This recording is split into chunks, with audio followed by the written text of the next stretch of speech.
গরম গরম ভাতের সাথে আলু ফুলকপি দিয়ে এরকম রুই মাছের ঝোল হলে আশা করি আর কিছু লাগবে না। কী পদ্ধতিতে করলে এর টেস্টটা সবথেকে ভালো হয় সেটাই আমি এই ভিডিওতে দেখাবো। সাথে অবশ্যই থাকবে অনেক tips and tips. By the way, আমি বৃষ্টি, আপনারা দেখছেন SB স্যাটিসফাইড লাইভ। আর আজকে আমাদের রেসিপি রুই মাছের ঝোল আলু ফুলকপি দিয়ে। তাহলে রুই মাছের ঝোল বানানোর জন্য আমি রুই মাছ নিয়ে নিলাম। রুই মাছগুলো আমরা ম্যারিনেট করে নেব, আর ম্যারিনেটটা খুবই সিম্পল। এখানে স্বাদ মতো লবণ দিয়ে নিব, 1 চামচ মরিচের গুঁড়া দিব, পরিমাণ মতো হলুদ দিয়ে নিব, আর এখানে আমরা 1 চা চামচ সরিষার তেল দিয়ে নেব, যেটা আমরা সবসময় করে থাকি। আর ম্যারিনেটটা হয়ে গেলে ডাইরেক্টলি আমরা এটা ফ্রাই করে নিব। আর এদিকে দর্শক বন্ধুরা, আমি ফুলকপিগুলোকে খণ্ড খণ্ড করে কেটে নিয়েছি। দেখুন, একটা বাটির মধ্যে নিয়ে নিলাম, আর এই ফুলকপির মধ্যে আমি একটু লবণ আর পানি দিয়ে দিলাম, কারণ ফুলকপির মধ্যে যদি কোনো পোকা থাকে তাহলে সেই পোকাগুলো বের হয়ে আসবে। এই টিপসটা অবশ্যই আপনারা ফলো করবেন। আর আমি আলুগুলোকে খণ্ড খণ্ড করে কেটে নিলাম। আর আমি এই রুই মাছ রান্না করার জন্য আজকে অন্য আরেকটা জিনিস নেব, সেটা হচ্ছে আমরা কুমড়ো বড়ি বলে থাকি। এটা কিন্তু শীতকালে আমাদের এখানে জনপ্রিয় বলতে গেলে, আমরা বাঙালিরা এটা খাই আর কি, কুমড়ো বড়ি মাছের সাথে। আর এখানে পেঁয়াজ কুচি, রসুন কুচি, এলাচ, দারুচিনি, জিরা আর একটা লবঙ্গ নিয়েছি। লবঙ্গটা রেখে বাকিগুলো আমি সুন্দরভাবে বেটে নিয়েছি। রুই মাছগুলো আমি ফ্রাই করে নিব দর্শক বন্ধুরা। এর জন্য কড়াইতে পরিমাণ মতো সয়াবিন তেল দিয়ে নিচ্ছি।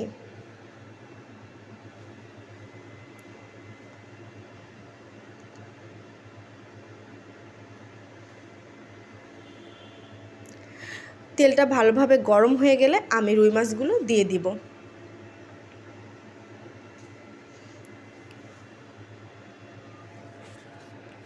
রুই মাছগুলো আমি ভেজে নিয়েছি, অনেক বেশি কড়া করে ভাজিনি, ওটা আপনাদের উপর নির্ভর করবে আপনারা কড়া করে ভাজবেন নাকি সিম্পলভাবে। আমি সিম্পলভাবে ভেজে নিয়েছি।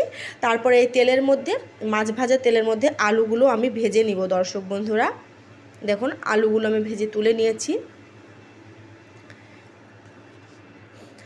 তারপরে একে এক এই ফুলগুলো সুন্দর করে পানি থেকে ধুয়ে এই বাকি তেলের মধ্যে ফুলকপিটাও আমি সুন্দর করে একটু হালকা করে ভেজে নেব। কারণ ফুলকপিগুলো যদি এভাবে একটু হালকা করে ভেজে নেওয়া যায় তাহলে এটার টেস্ট দ্বিগুণ বেড়ে যায়, এটা ঝোলের মধ্যে ভেঙে যায় না দর্শক বন্ধুরা। এজন্য আমি এটাকেও ভেজে নিলাম। এটা বেশি পোড়ানো যাবে না, একটু বাদামি কালার চলে আসলে তুলে ফেলবেন। আপনারা সবসময় ফুলকপি দিয়ে তরকারি রান্না করতে চাইলে এইভাবে একটু হালকা করে ভেজে নেবেন, তাহলে দেখবেন অনেক টেস্ট লাগবে, ফুলকপিটা ভেঙে যাবে না ঝোলের মধ্যে। দেখুন, আমি তুলে নিলাম। আমি একদম বেশি পোড়াইনি, এরকম বাদামি কালার হওয়ার পরে আমি তুলে নিয়েছি। আর এদিকে দর্শক বন্ধুরা, আমি কুমড়ো বড়িটাও কিন্তু তেলে হালকা করে ভেজে নিয়েছি। সব কিছু যদি ভিডিওতে দেখানো যায় তাহলে ভিডিওটা কিন্তু অনেক বড় হয়ে যাবে। আমি হালকা করে কুমড়ো বড়িটাও কিন্তু তেলের মধ্যে ভেজে নিয়েছি। আর এদিকে পেঁয়াজ কুচি, কাঁচামরিচ কেটে রেখেছি, আর সাথে ছিল কয়েকটা পেঁয়াজের পাতা। এটা আপনারা, বা পেঁয়াজের ফুল, এটা আপনাদের কাছে না থাকলে আপনারা নাও দিতে পারেন। আমি অবশিষ্ট তেলের মধ্যে দিয়ে দিলাম পেঁয়াজ কুচি আর 2টা কাঁচামরিচ কুচি আর পেঁয়াজের ফুল। ওটা আপনাদের কাছে না থাকলে নাও দিতে পারেন, ওটা অপশনাল। তো এর মধ্যে আমি আরেকটু তেল দিয়ে নিব।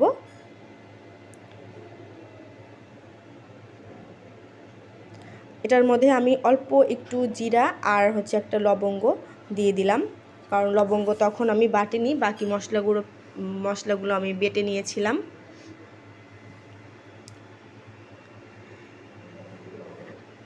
পেঁয়াজগুলো একটু বাদামি কালার হয়ে আসলে আমি একটুখানি পানি দিয়ে নিব। তারপর এক এক সব মশলা সব কিছু দিয়ে নিব।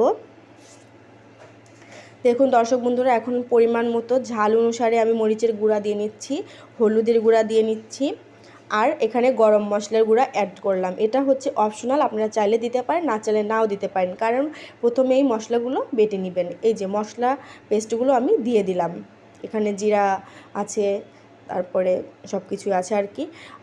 পরিমাণ মতো স্বাদ মতো লবণ দিয়ে নিলাম। সুন্দরভাবে মশলাগুলো কষিয়ে নিব। দেখুন, সুন্দরভাবে কষিয়ে নিচ্ছি, সুন্দর একটা ঘ্রাণ কিন্তু চলে এসেছে দর্শক বন্ধুরা। আপনাদের আমি একদম সহজভাবে দেখানোর চেষ্টা করছি। আপনারা এইভাবে ট্রাই করবেন, ভিডিওটা স্কিপ করবেন না, তাহলে বুঝতে পারবেন না। মশলাগুলো কষানো হয়ে গেলে আমি ভেজে রাখা আলু আর ফুলকপিগুলো এর মধ্যে দিয়ে দিব। আলু আর ফুলকপিগুলো দিয়ে দিলাম, সুন্দরভাবে নেড়ে চেড়ে নিব।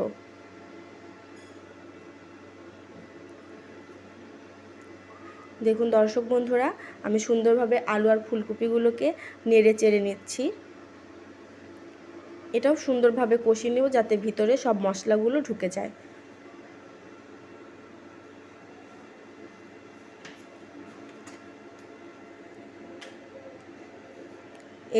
এইবার এইভাবে যদি একবার আপনারা করেন তাহলে অবশ্যই বারবার এইভাবেই রুই মাছের ঝোল আপনারা রান্না করবেন আশা করি। সুন্দরভাবে কষানো হয়ে গেলে এর মধ্যে পরিমাণ মতো পানি অ্যাড করে দিব। আর ঝোলটা অবশ্যই আপনাদের উপর নির্ভর করবে কতটা ঝোল আপনারা রাখবেন।